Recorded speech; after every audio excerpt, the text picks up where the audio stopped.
I'm Vera Sharav, and I'm a Holocaust survivor, but also a human rights advocate for almost all my life.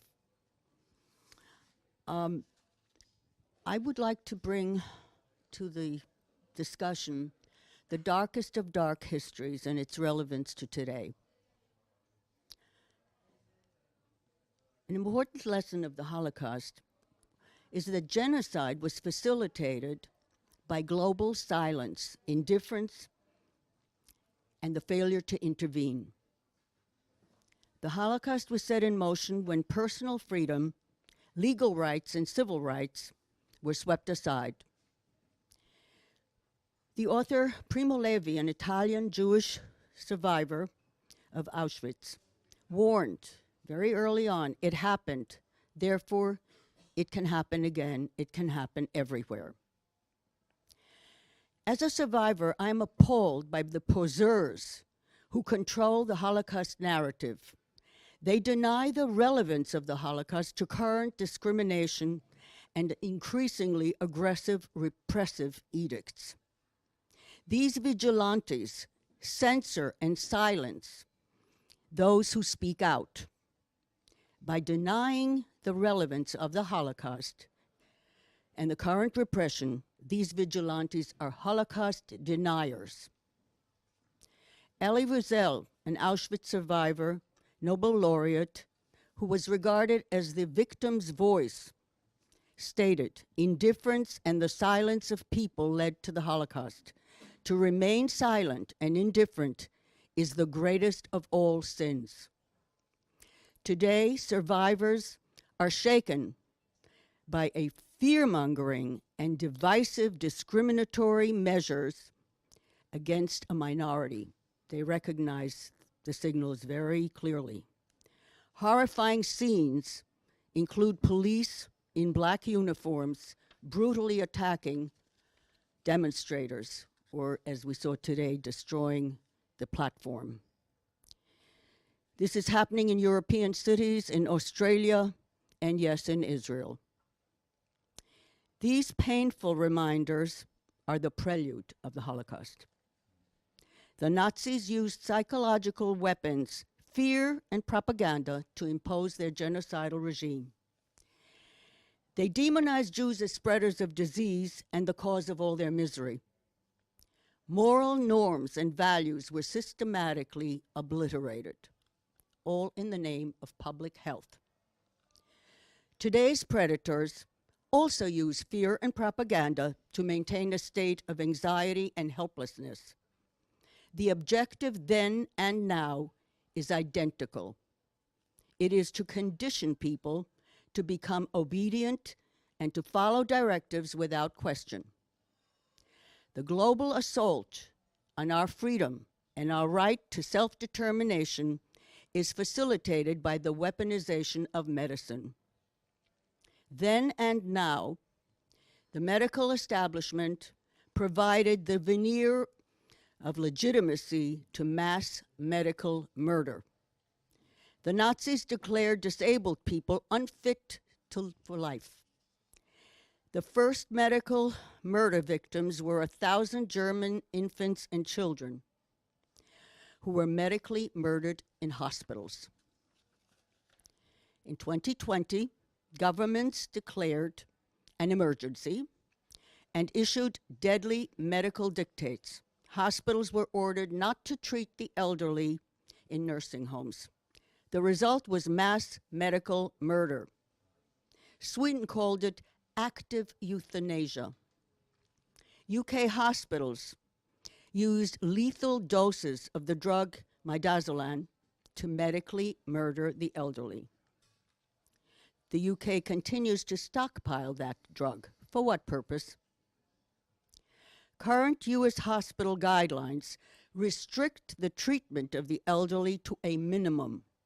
Doctors in Western Europe and the United States are still forbidden to prescribe existing licensed, safe, and effective life-saving treatments for COVID.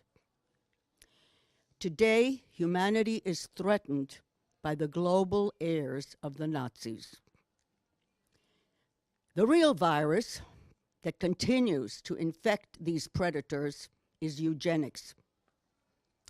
A report by the U.S. Commission on the Holocaust, chaired by Elie Wiesel, noted, and I quote, "The inclination to duplicate Nazi option and once again exterminate millions of people remains a hideous threat. Their objective is global population reduction. The global oligarchs are determined to gain absolute control of the world's resources, natural resources, financial resources, and human resources. Bill Gates, a lifelong eugenicist and a major stakeholder in the business of vaccines, declared that a COVID vaccine will be the final solution. COVID injections use an experimental gene transfer technology. It is being tested on the global population in gross violation of the foremost human right to voluntary informed consent. Those who refuse to be injected are vilified as spreaders of a deadly virus. They're subjected to increasingly harsh penalties and discrimination. Germany, Austria, Italy are once again swept up by an orgy of fascist hate-mongering. This time, the unvaccinated are the target. The claimed rationale for vaccine mandates was to protect people from getting and transferring infection. However, the incontrovertible evidence shows that COVID injections do not prevent infection or transmission. They do not provide immunity. Even CDC Director Rochelle Walensky acknowledged that COVID jabs cannot prevent transmission. Albert Bourla, Pfizer CEO, conceded 2 doses of the vaccine offers very little limited protection, if any. Well, I ask, if vaccinated people can get infected and spread COVID, why are they the privileged? Why are the unvaccinated who refuse to be injected with a clinically worthless product maligned, discriminated, threatened with loss of their job, their children are banned from school? If COVID infections do not protect anyone's health, what is the real objective of vaccine mandates and digital passports?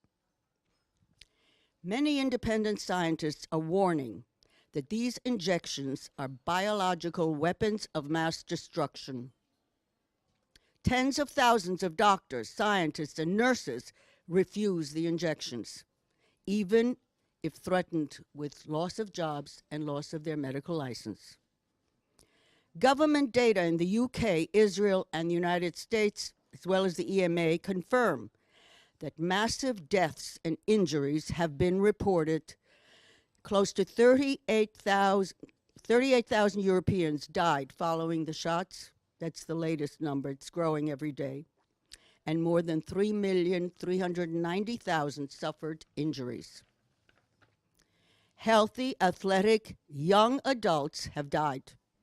Children are suffering from myocarditis and blood clots. Neurodegenerative diseases are also emerging in these who were vaccinated. We are at a catastrophic junction in human history. Today's predators have unleashed an injectable biological weapon. It is designed to deliver a poisonous spike protein and stealth surveillance technology into our bodies. This weapon enables the predators to control the global population remotely, 24 hours a day, 7 days a week. We must choose whether we disobey and assert our freedom and our right to human beings. Our right as human beings was not given by governments. Otherwise, we will be enslaved.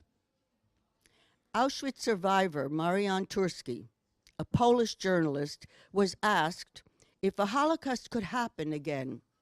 He replied, and I quote, It could happen if civil rights are violated, if minority rights are not respected or abolished, and he urged everyone to defend the Constitution, defend your rights, defend your democracy.